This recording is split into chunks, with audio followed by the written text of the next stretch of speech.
Broadcasting live from the Business Radio X mobile studio in the Valley of the Sun.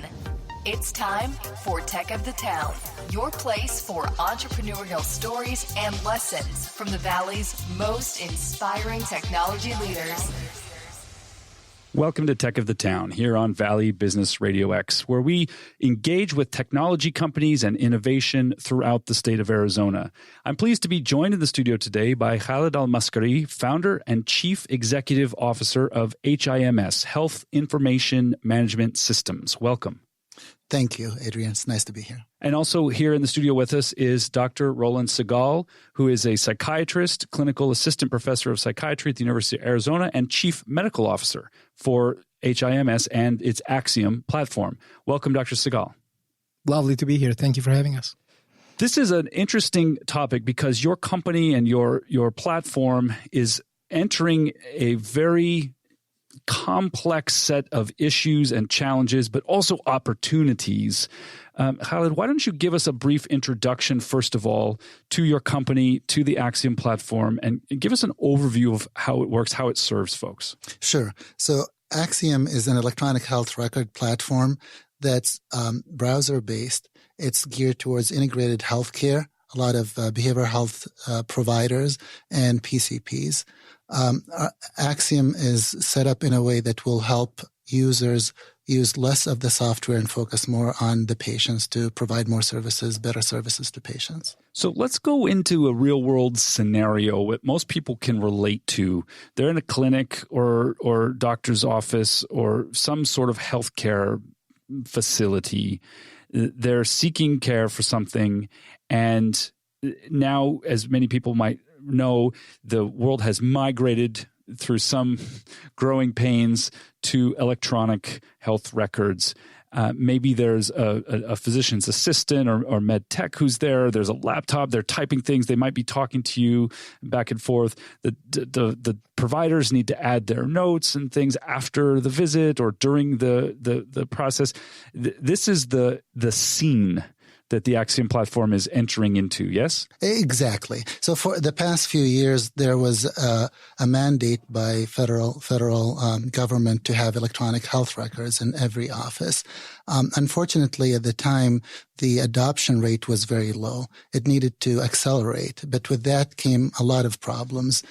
Right now, it's estimated about half of the time that doctors are in the outpatient clinic is focused on their EHR instead of focusing on the patient. So what we do as a platform is we're trying to reduce that amount of time. Currently, most of the services that are being provided have to be tracked electronically. In order for them to be tracked electronically, you have to use an EHR. The EHR is interrupting the process where patient and client could talk and communicate. And our goal is to focus less on the EHR and more on having providers focus on connecting with their patients.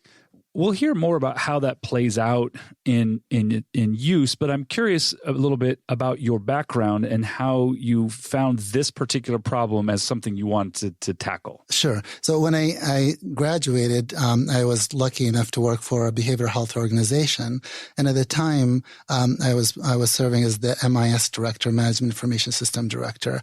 A lot of my friends were clinicians who provided services to seriously mentally ill clients, general mental health, and substance abuse.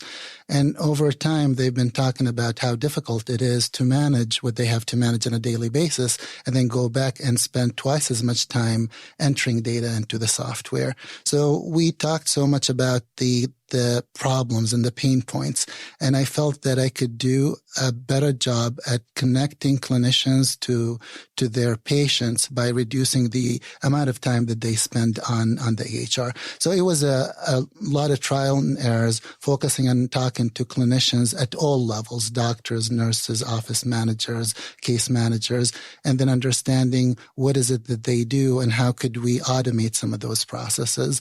And then I fell in love with the industry as well, where I felt that there's so much that's being done, and then the resources that are there were not being supported in a way that needed to be supported. So over the past 5 years, we've been focusing on that one specific issue, is getting the patients that need the help to actually be seen by everybody and making them the focus of healthcare rather than, unfortunately, sometimes the electronic health record is the focus of healthcare providers. Yeah, I mean, it's such an important point, and we'll certainly explore that a little bit further. Dr. Roland Segal, you are a psychiatrist. You're involved in the delivery of care as well as in oversight and kind of industry developments. Integrated healthcare, meaning behavioral mental health and physical systems, body health, is becoming increasingly important. Certainly in Arizona, there are a number of initiatives that have made this at the center of things. Can you give us an overview of this landscape when it comes to the healthcare provider side of things, how behavioral mental health sits in the larger picture? Of course.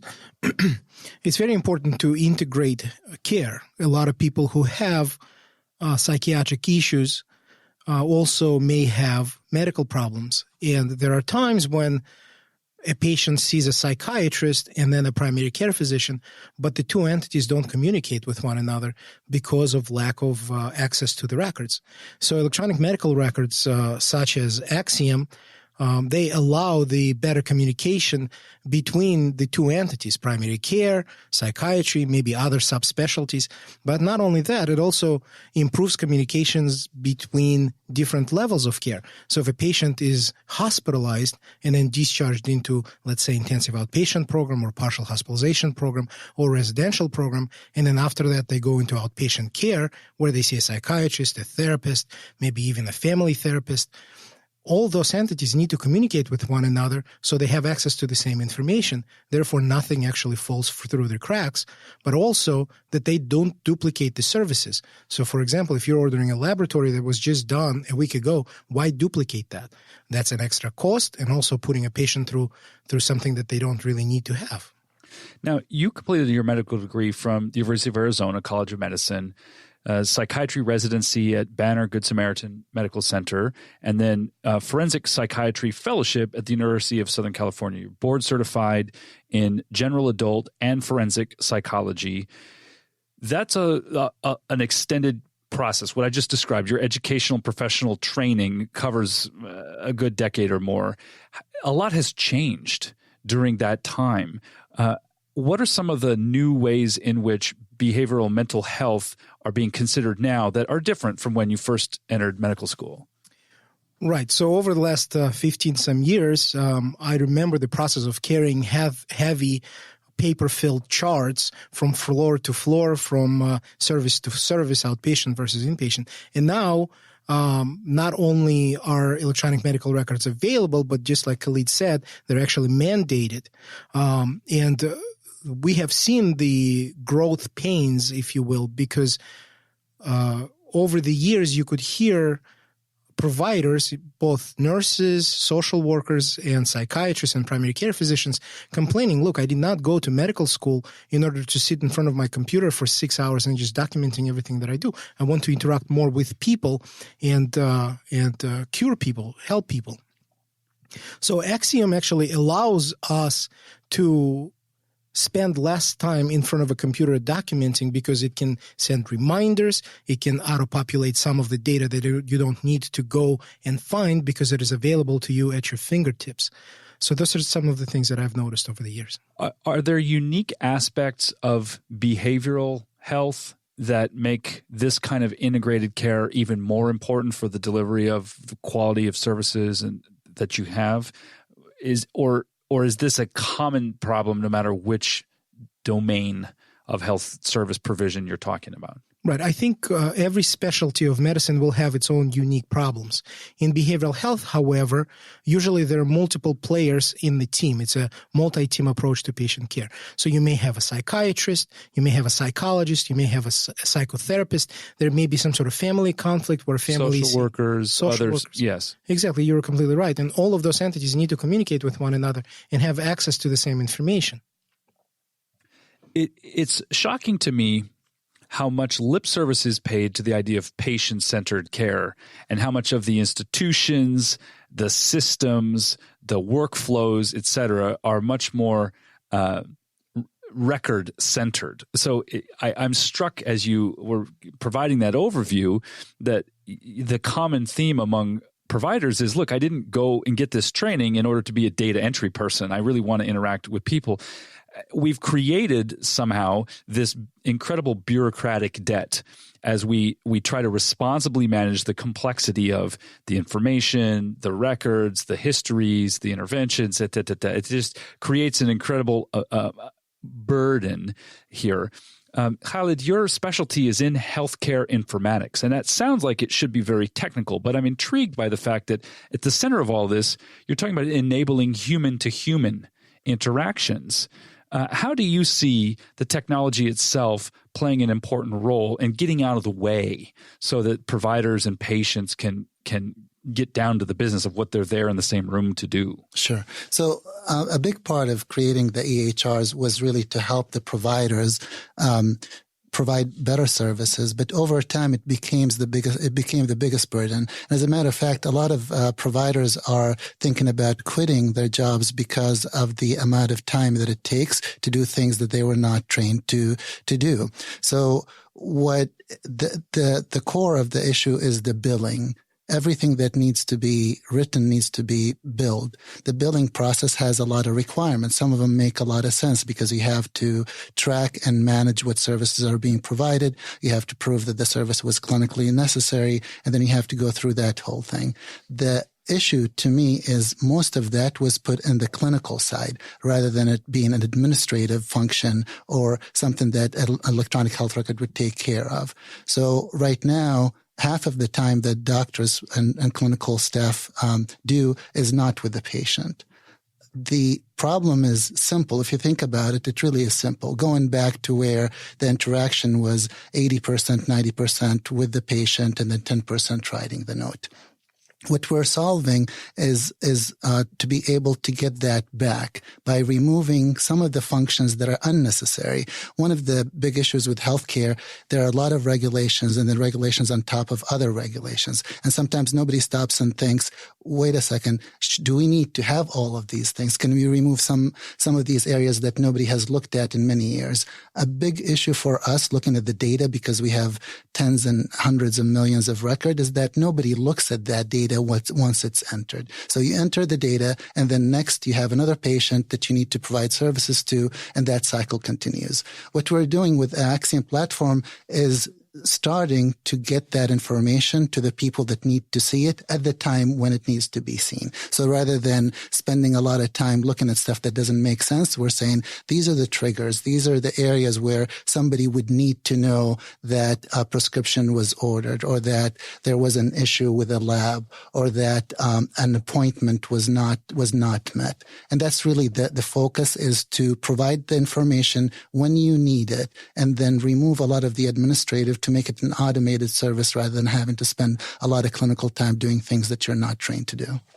Let's talk then about some of the key features of the platform itself before we get to a very interesting line of inquiry, which is how do you encourage adoption of new into a world where legacy systems are the norm. But first, let's talk about the platform itself.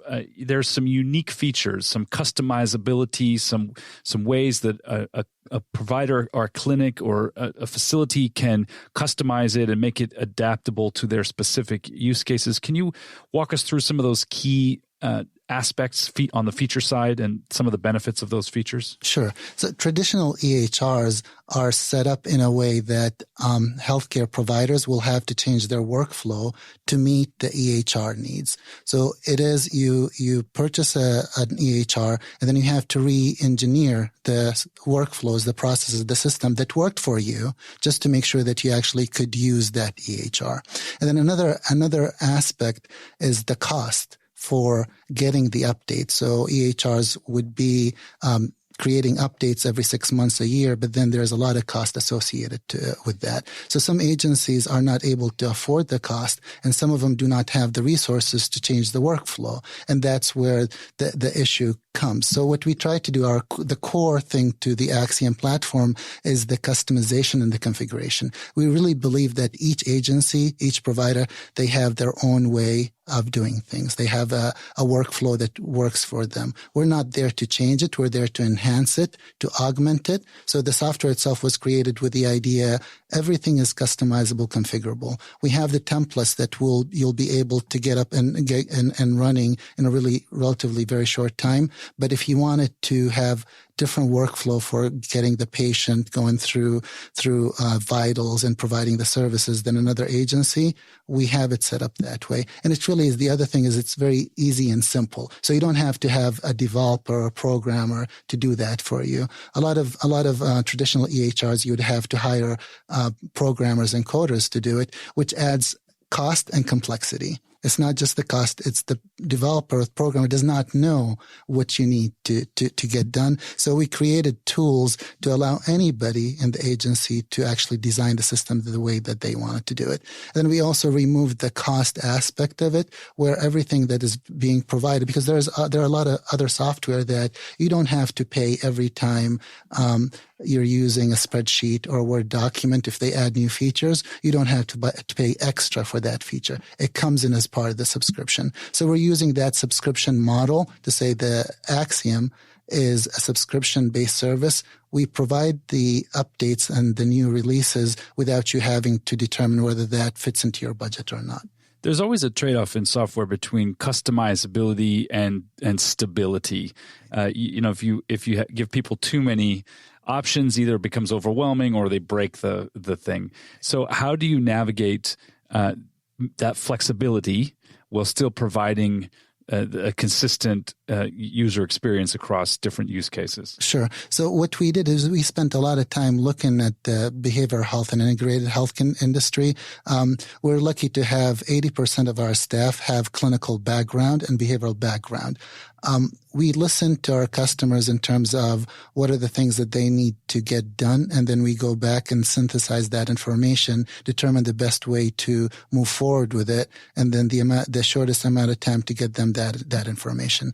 The software is very stable. The core part of it is really stable. The customization is set in a way that would guide you through those customizations, and then we do have triggers and methods to know if there is something that needs to be updated. But it comes back to the core of what we are doing, which is making sure that the platform that we have responds to the needs in behavioral healthcare, integrated healthcare, and also part of it is we have staff that participate in the discussion of the new regulations, the changes in healthcare. And as you know, there are so many changes and updates that happen, especially in behavioral healthcare. So part of it is being in the forefront of that, understanding what it means, and then looking at Axiom and making sure that it integrates well with it. And a lot of it is thinking for the clinical staff because they don't have the time to also focus on the administrative part of it. Absolutely. Dr. Segal, talk to us about the role of chief medical officer in a technology company like this one. What is the work? What's your contribution, and how do you engage with the technologists, the sales force, business development people, and kind of bring your deep specialist point of view into informing their discussions? Sure. So I carry multiple hats. One of the hats that I have is Chief Medical Officer of Valley Hospital here in Phoenix. I'm also the managing partner for Scottsdale Mental Health and Wellness Institute. That's a clinic located in Scottsdale, and managing partner for Innovative Behavioral Health Solutions. So as part of the business, I am a clinician and I see patients day in and day out. So I'm able to bring that expertise into Axiom and say, this is what needs to change in order to better productivity, the experience of users, both nursing, physicians, and for patients' outcome. But also as part of the Innovative Behavioral Health Solutions, what we do is we take over entities and we manage those entities, provide medical directorship. And part of that is bringing companies like Axiom into them in order to keep track of the productivity, of the no-show rates, of better outcomes, and experience that providers have with the electronic medical record. So over the past year that I have been consulting with Khalid and Axiom, we have made quite a few changes in order to improve the access to some of the information. For example, as I'm doing my note, it would be fantastic if we could have latest labs right next to that data, if we could have the medications that the patient is on right there. And those have been implemented. So now as I'm doing my note, I don't have to go to 2 or 3 different windows in order to access that information. The information is available there. So if I can reduce my time spent documenting by 10, 15, 20% over a period of a year, that will really improve my experience with the electronic medical record. Right, and remove some of the friction and the time spent clicking through this window, that window. Exactly. Also, must reduce error as well, because even you find something on one screen, just to remember it, for one click away. When you're doing a lot of things, like it can introduce human error into a very sophisticated system. Right. Khalid and I always have those discussions. We need to reduce the real estate. This is taking too much real estate. I don't want to scroll up and down. I want to have it right then and there. And Axiom is very, very responsive in making those changes. Sometimes it's brain spinning how quickly they respond and make those changes. And one thing that we do, speaking of behavioral health, that is special and different, is the collaborative approach. So there are so many different staff that work with the team. The collaboration part of it, it's good in theory, but adding an EHR slows it a lot. So you have to go and do one thing at a time, and then you have to pass that information from one provider to another, which takes a lot of time. So what we're doing is looking at the collaboration. It is a team concept, but the software is looking at it as a team concept as well. So one thing that we're doing is we're creating collaborative notes where you do not have to go and pen things, or you do not have to wait for somebody else to finish it. It's really, we're using technology that's available today, like Google Docs and like Microsoft Collaboration, and we're incorporating that into behavioral health EHRs. That way it's reducing the amount of time that people use it, plus it's the sharing of the information. You do not have to wait for somebody else, because everything is important. Like you mentioned, about 10% of deaths in the U.S. are because of misdiagnosing and because of human error, unfortunately. So the more accurate the information is, and the more it is available when you need it, the better it is for everybody. Dr. Segal, can you share with us an example, obviously with the appropriate level of anonymity and generality and all those things, of where this works really well and why it matters so much to have this kind of EHR system in terms of the delivery of integrated health to patients? Like, what's the human stakes here? Can you give us an example or illustration of some kind to kind of add some color to this? Sure. As part of the innovative behavioral health solutions, we are in charge of a rural Arizona entity, and that entity has an inpatient facility and also outpatient services. So when we took over that inpatient hospital, because it was taking so long to document, the facility, even though it had capacity of about 16 patients, wasn't able to have 16 patients in the hospital because productivity was just not there. So they could only treat 9-10 patients a day. Since we took over and we implemented Axiom, for example, we were able to reduce the amount of time spent documenting and increase the amount of time we could spend with patients actually treating and improving lives. So we were able to hospitalize 16 patients at a time. We also were able to reduce duration of stay. So we're able to help more people with less time. But also because Axiom is so good between different levels of care, from outpatient to inpatient and from inpatient to outpatient, the outpatient doctors are able to access that information, so they don't have to reinvent the wheel. They already know what medications the patient is stable on, what labs have been done, so they don't have to duplicate the services. Is there a degree to which the patients can also engage with the platform, or in some ways be empowered in terms of their own care on the communication side, on the decision-making side of things? How does the patient interaction with the platform take place, or does it? It's a very, very good question. So for a long time, behavioral health especially, the patients were looking from the outside and not being part of the treatment for many different reasons. One of the things that we are doing is we have a patient portal that patients have access to the information the minute that it's entered, provided that the clinical team is approved that process. We're also using new technologies. The no-show rate for behavioral health appointments is really high, about 40%.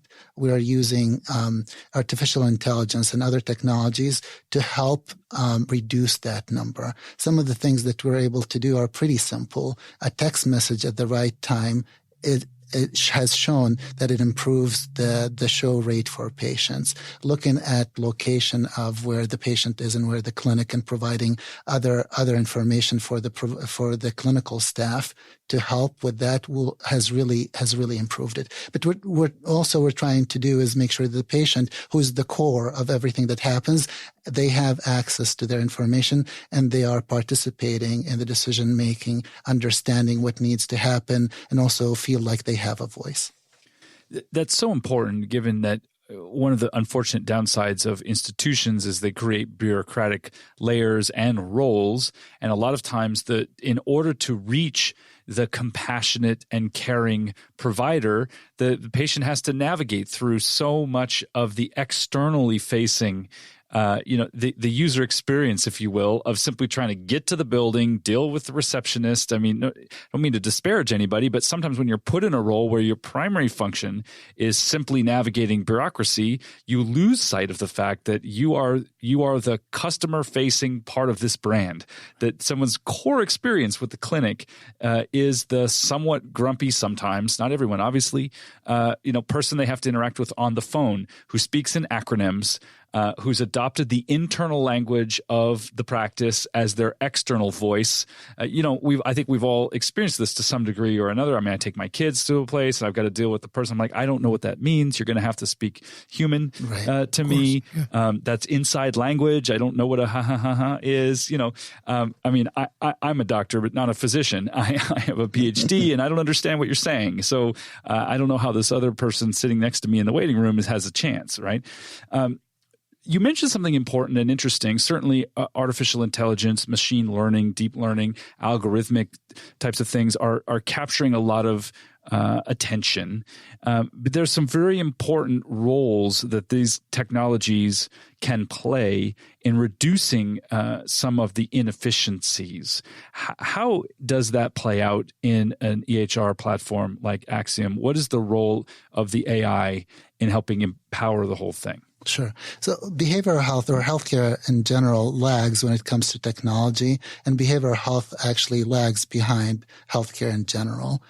Many of the features and the new technologies that have been around for a while have not been applied into behavioral health, into electronic health record. So we've been focusing on artificial intelligence and how we could use that to reduce the burden that everybody in healthcare experiences on a daily basis, including patients.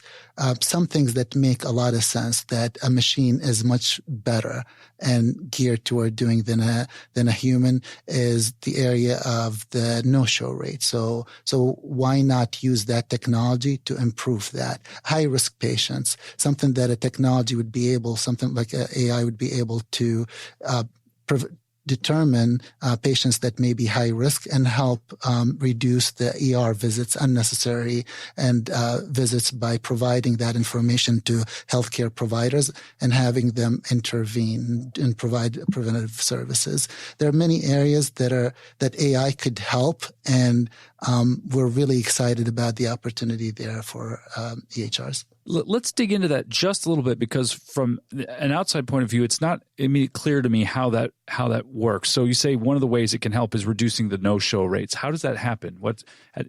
Sure. What's going on? So right now, a typical patient would get a call or get the appointment, and then a month later, for a month ahead.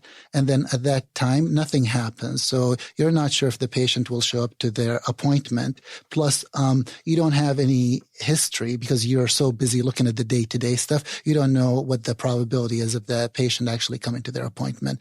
And these are patients that need that rely on those services. Unfortunately, they're not able to necessarily make it unless there's some notifications, some alerts, a lot of stuff that could be done via texting, phone calling, even having the right time of the day. So one thing that we've experienced is that some patients do better in the morning versus the afternoon. Right now, that information is not available to a lot of healthcare providers.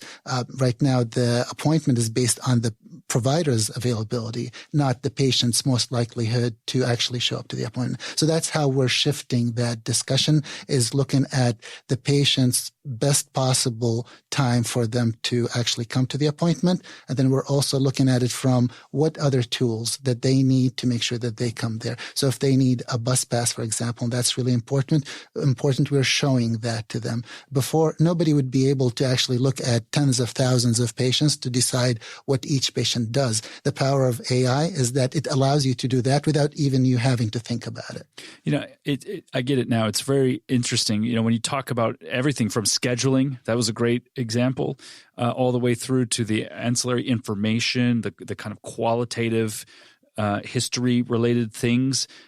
There's a lot of information available and no real way to use it without a platform that can find ways to incorporate that into surfacing relevancy and things. And that's just a different set of rules. I mean, as you said, the scheduling is based around the provider's schedule is just a set of rules, whether they're people-based ones or, my actual calendar only shows X number of things of that nature. This gives a much more interesting approach to that. What are some of the biggest challenges that we're seeing on two fronts? And we'll talk about them first in the business dimension, and then let's talk about the broader issue of behavioral and integrated health. But business-wise, you've got a great idea, you assemble a team, you build a product. Take us back, Khalid, if you will, to getting client number one, and then how you got from that client to where you are today with a multi-state presence and so on. That's an interesting journey in and of itself. There's a lot of folks with a great idea, especially for healthcare-related tech, and it never sees the light of day because they haven't navigated that product market fit, that's the sales cycle, the relationship building, et cetera. So what can you share what you've learned through taking your company from concept through to execution that might be meaningful to other technology startups in med tech or in other industries? I think a lot of ideas, a lot of people that have great ideas are focusing on the idea and focusing on how important that idea is, than spending more time listening to the needs of the people that they're trying to help. So when we first started, there was a need for an electronic health record that would respond to behavioral health services. And we could have gone and created something that we thought was the best thing. But we spent so much time listening to so many people and then focusing on not just one role. So it wasn't the doctor. We talked to the office manager. We talked to the bus driver, different roles, people that make up behavioral health, and then understood what their pain points are. Although there are times when we had to look at the technology and understand that it's not ready yet to do that. Because if you solve the first biggest problem that they have, then people are more willing to invest in making sure that they use your service and your product. To me, it was making sure that the majority of the time, 80% of what we're doing, we're listening to what people need. We're listening to what the current issues, and then thinking about the possibilities of what we could do to help them. Looking at it from a global perspective, a broader perspective rather than one perspective was really helpful. When we got our first customer, it was the right time for providing that service. What we did at that time is we tried to scale that by making sure that we understand what are the issues on a daily basis and what are the things that we could show that there's an improvement.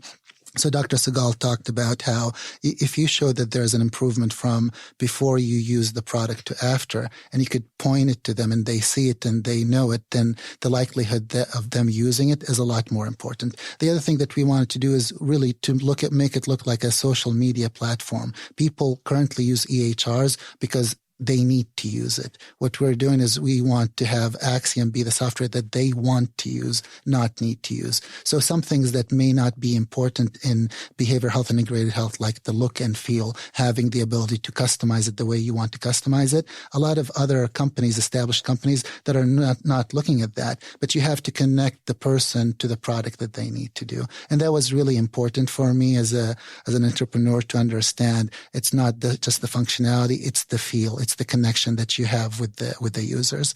And over time, we've been lucky to have word of mouth be our biggest marketing tool, is the ability for other providers and doctors and nurses and case managers that have used our product and moved to other states or other companies to recommend it. But again, it comes back to doing a lot of listening, and then looking at it from the broader perspective. What are you trying to solve? And then spending a lot of time getting something that may not be ready, like it may not be perfect, but you know that it'll be a lot better than what people are using today.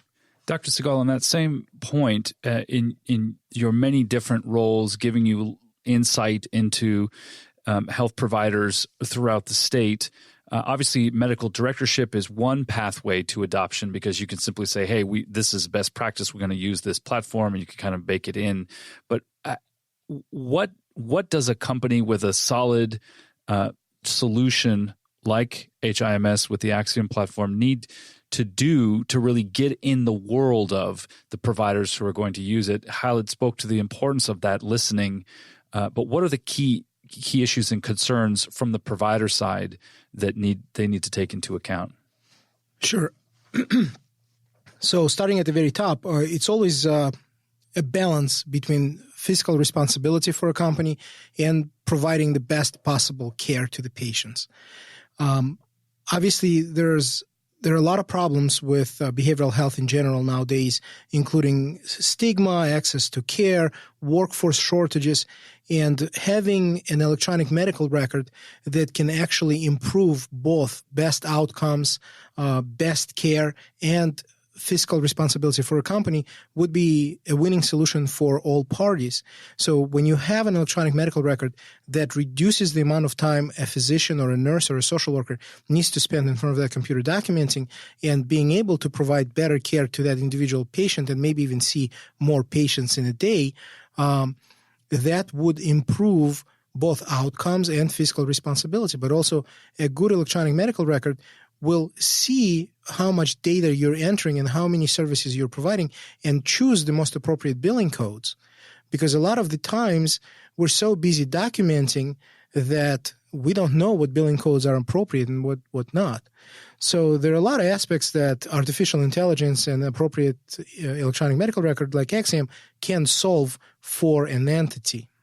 So that's an interesting point, that there's both the efficiency and experience of doing the work and the fiscal responsibility married together in a platform. So if you're entering a note, for example, and the platform is surfacing appropriate codes in whatever way that it does, I'm just visualizing this, fantasizing literally is all I'm doing. It not only increases or decreases the amount of time you have to spend on this, but also increases the likelihood that you're going to get paid for those services, because the elephant in the room here is, of course, insurance.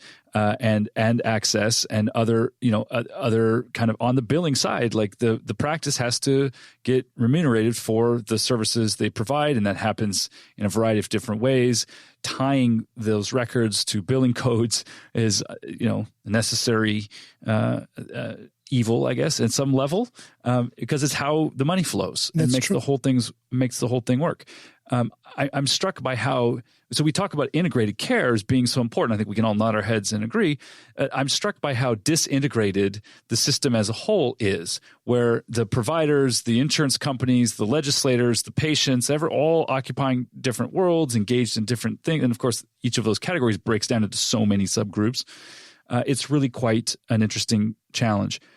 Who are the primary people you engage with as you're trying to evangelize this technology, increase your client base and rate of adoption? Like, who are the key players that you, for example, if you're approaching a new system or provider network or whatever, who are you engaging with? Sure. So speaking of claims and billing, one of the areas that we actually, just to show you how sometimes just because everybody does something that everybody continues to do it, is that you have coders that basically look at the notes and decide what service code it needs to be. So that adds a lot more time, cost, plus you're not sure if that's the best way to go about it. So what we did is we used algorithms to determine what services should be based on the information that's in the note. It's something that's available to everyone, but it really is difficult to change the minds of some of the people that have been doing this for a very long time. So technology is there to help us, and we really decide whether we want to use it or not. But that's something that was extremely important in making sure that you get faster access to billing and you get a better return in terms of adjudication rates. Before we get back to my original question, I appreciate you brought that up, and I'm struck by the parallel with human resources and the way in which artificial intelligence is entering and disrupting a lot of the practices around HR. Because anytime you have something that has policies and rules, an algorithm can do that much faster, much more effectively, with much less bias than a human being. And there are people who are doing it this way because we already did it this way, who feel threatened by the appearance of this thing, creating a whole little swirl of emotion and affect around the role of technology. But the reality is, if your primary job is sitting there and matching a number to a set of words, the algorithms are going to replace you and do a better job. Get used to it. It's exactly. It's not a bad thing. It's not a bad thing. Maybe bad for you personally. I'm sorry, but it's not. It's a good thing for everyone. Right. And what's exciting about it is that it speeds up the amount of time it takes to get everything done. As far as the people that we work with, we really look at everybody. So our discussion usually with we keep an eye on all the health insurance changes that are happening. There are a lot of influencers in healthcare. There's health information exchanges, and these are entities that are created to exchange healthcare information, making sure that we are part of that. And we also talk to providers and customers and patients. Our focus is understanding each state. As we've expanded, each state has a majority of it is the same, but there are certain things that are a little bit different. So, for example, in one state, residential services may not be reimbursable services yet, where others, they've been reimbursable for many years. So what we do, we come in and provide the expertise, not just from a technology platform, but the experience we have. We do have 80% of our employees have healthcare experience in integrated healthcare. So we look at it from perspective of who are the people that we need to talk to, what are some of the regulations that are different from state to state or even from agency to agency, and then how could we provide a better service where we may be able to streamline some of those workflows and some of those things that have been done forever just because they've been done forever. Is integrated care becoming the new normal, or is it still kind of an emergent phenomenon? I think we're somewhere in the middle with that. I think some entities are much further ahead with that game than others. In some circumstances, integrative care is the best solutions. In some circumstances, it may not be. But there are a lot of positive outcomes with integrative care. The word disruptive is often thrown around casually and hyperbolically when it comes to new technologies and established industries. But it does seem to me that with regard to health care, health insurance, health and wellness outcomes, there's a lot of heavy established institutional regulatory legislative realities that have to be navigated. It would seem as though a good idea executed well ought to be able to change things quickly. But as we have seen, debates that have gone on for decades now around health insurance reform, which is, most people don't realize, also has very little, if anything, to do with health care reform, cost and other kinds of things. There's just so much complexity to this, and the traditional media often focuses on the scandalous stories, the political posturing, the my team versus your team kind of party politics and nonsense. And for a technology company passionate about these issues, devoted to improving outcomes, quality of care, the human-to-human side of all of this. What I'm curious about as we begin to wrap up this conversation is, what are you inspired by and excited about? In other words, there's a lot of doom and gloom in the normal news, but as you look forward, what's coming that you think is important, or what should we be paying attention to? Sure. With the healthcare industry and the behavioral health, integrated health care specifically, the pendulum swings every few years from one end to the other.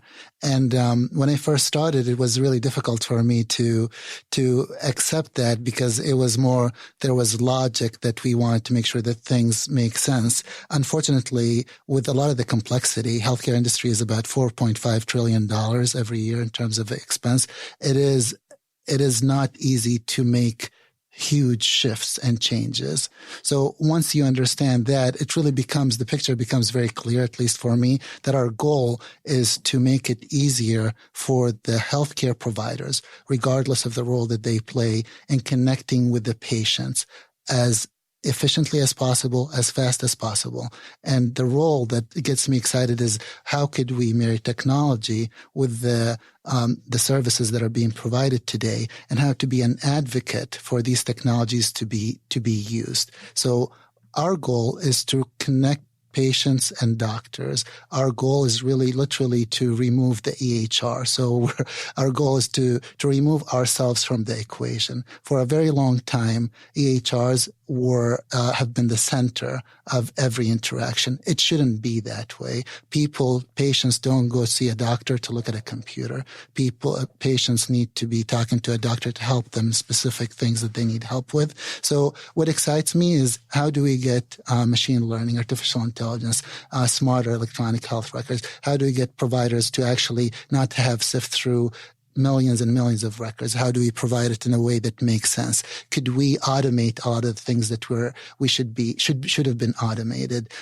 Is there a way to not have the shortage? It's expected that in the next 6 years, about 90,000 doctors, there will be a shortage of 90,000 doctors. How could we augment that with the providers? How do we make it exciting for healthcare providers to actually come in and provide services? How do we make sure that patients are getting what they need? That's really what excites me, is the power of technology when applied correctly and then promoted in a way that makes sense to reduce all the complexities that healthcare has today.